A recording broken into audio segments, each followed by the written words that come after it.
حضور صلی اللہ علیہ وسلم نے فرمایا قرآن شریف کے حکم کے مطابق جہاں پردے کا حکم ہے، غض بصر کا حکم ہے، وہاں مردوں کو بھی اور عورتوں کو بھی یہی حکم ہے۔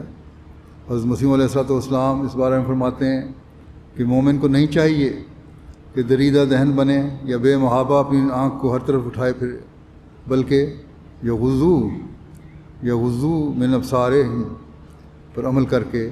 نظر کو نیچی رکھنا چاہیے اور بد نظری کے اسباب سے بچنا چاہیے۔ یہ مردوں کو بھی حکم ہے کہ وہ عورتوں کو نہ دیکھیں، تو اس لحاظ سے ان کو بھی ایک پردہ ہے، اور عورتوں کو بھی حکم ہے، اور وہ یہی ہے کہ عورتوں کو جو ہے نظریں ادھر ادھر نہ پھیریں۔ جس طرح مرد عورتوں کو گھور گھور کر نہ دیکھیں، عورتیں بھی اپنی نظریں نیچی کریں، اپنی حیا کو سامنے رکھتے ہوئے اپنے لباس کو حیادار بنائیں تاکہ غلط قسم کی نظریں ان پر نہ اٹھیں، اپنے پردے کا اہتمام کریں، اور مردوں کی نظروں سے بچنے کے لیے ضروری ہے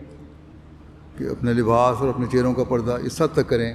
کہ جو کسی قسم کا غلط پیغام دوسرے کو دینے والا نہ ہو۔ آج کل تو اس معاشرے میں ہم دیکھتے ہیں